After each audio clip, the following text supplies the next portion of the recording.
Well, hi there.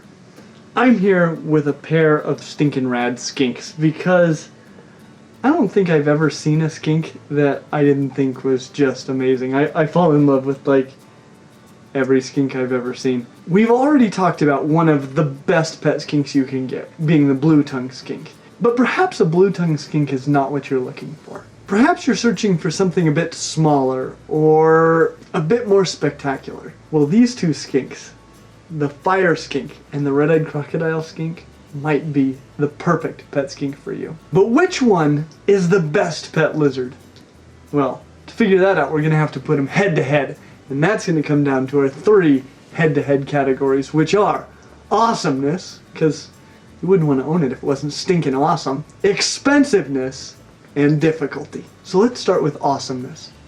Both of these skinks, frankly, look awesome. Red-eyed crocodile skinks, despite the name, I don't really think they look that much like crocodiles. I would say they look more like dragons. They are just spectacular looking, honestly more extreme than a crocodile. And I've never met anybody who has ever seen a picture of a crocodile skink, or especially a crocodile skink in person, and hasn't thought, well, first, what the heck is that thing? And second, tell me more about what is going on there, because they're so weird and bizarre and awesome.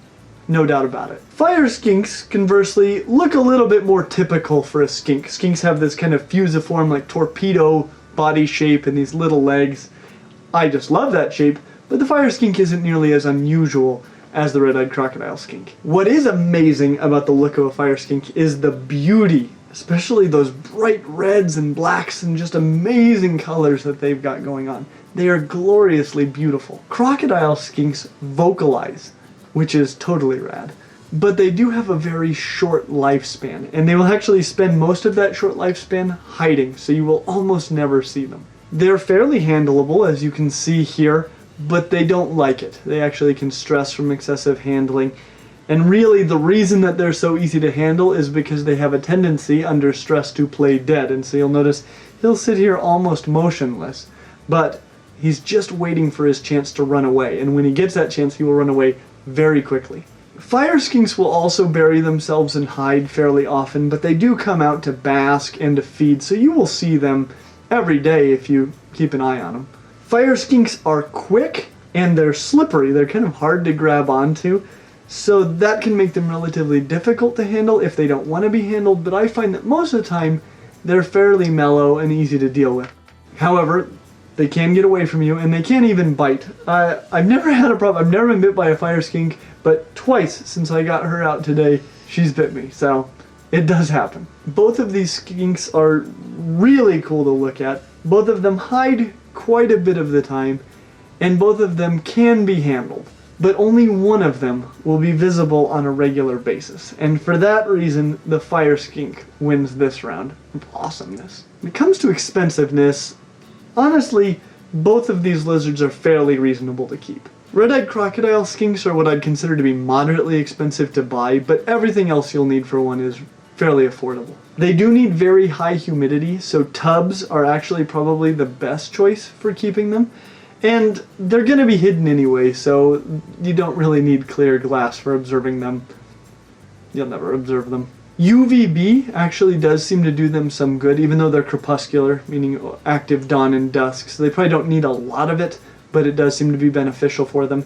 However, you want to make sure that doesn't generate too much heat, and you do not need a basking light for them because they do well at cooler temperatures. Too hot is actually a bigger threat to them than too cold, to a point. A good water bowl, substrate that holds moisture, and a hide that won't mold, and you're pretty much done. That's pretty much everything you would need to buy for a red-eyed crocodile skink. Feeding them is very easy. They eat earthworms and a wide diversity of insect feeders like smaller Dubia roaches, crickets, superworms, and we got links to all these things down in the description. But honestly, after buying the lizard and the lights, everything else that you'll need for red-eyed crocodile skink, very, very affordable. Fire skinks are going to be even less expensive to buy up front.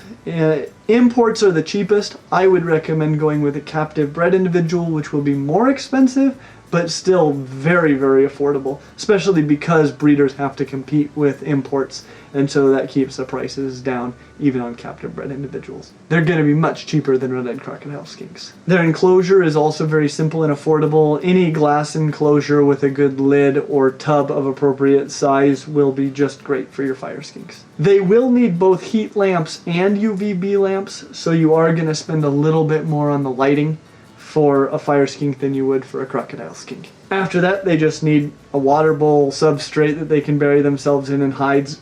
Actually, very similar stuff to what you'd need for a crocodile skink. They'll take very similar feeders to the crocodile skink, but in addition to that, they will eat the San Diego Zoo diet, which is a mixture that involves ground turkey and a lot of other little add-ins, and they'll eat that, and that can be very convenient as well if you don't have any live feeders on hand for a while. Overall, you're going to pay a little bit more for a red-eyed crocodile skink than you will for a fire skink, but you'll pay a little bit more for the fire skink enclosure than the crocodile skink. And so this round's pretty much a draw. When it comes to difficulty, frankly, neither of these are particularly difficult lizards to keep. Both of them, if brought in as imports, could potentially just keel over and die on you one day.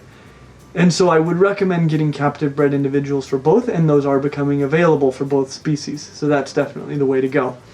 However, even when you get a captive bred individual, your crocodile skinks are not going to live very long. They live only a few years, kind of like chameleons. So that's just something to be aware of.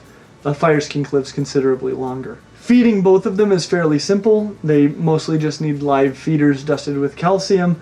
The fire skink will also take the San Diego Zoo diet. The enclosures for both are fairly inexpensive and easy to maintain. Fire skinks need a little bit more heat. Their basking spot doesn't need to be super hot, but they do need one, whereas you actually don't want one for a crocodile skink.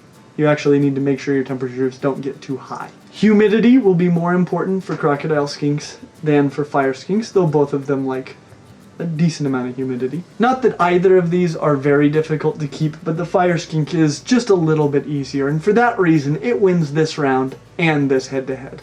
In conclusion, red-eyed crocodile skinks are totally reasonable pet reptiles, and they make pretty good pets as long as you don't really intend to interact with them very much during the few years that they will actually live. However, if you value interaction over the unusual, the fire skink is probably the better pet reptile for you. It is the one that I would recommend, and it is the one that I personally own. We will have full videos on fire skinks and red-eyed crocodile skinks here very soon, so make sure that you like and subscribe and click the little bell so you get a notification when those videos come in, and we hope to see you real soon. By the way, I did follow your advice on our video, which you may have seen, of every species of pet reptile I own. Like 1 million people recommended that I name my fire skink Ember. And I think that's a fantastic name for a fire skink, except my boa's name is Ember, and I didn't want to have 2 Embers. So I took the second most common and honestly possibly my favorite name suggestion, which is Charmander for this girl. So welcome, Charmander. Thank you guys so much for helping me pick a name for her.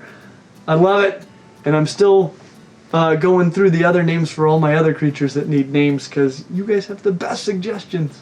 So thank you very much. Alright, alright, alright. Is that Matthew McConaughey? Alright, alright, alright. Alright, alright, alright. It's crocodile-esque, but if crocodiles were this ridgy, they'd be even cooler looking. I hate the word crepuscular. It's just the sound of it? Yeah, it just tastes disgusting in your mouth. Tastes disgusting. I don't like it. Leisha hates the term moist Yeah. and embedded. Embedded. Mm-hmm. That's a new one. If you get something moist embedded in you, she doesn't want to hear about it. Oh. Wow. It tastes disgusting in your mouth. That's the first time I've heard that one. Yes, she's a her. Let's do more of that. Do it again. That was just too amazing.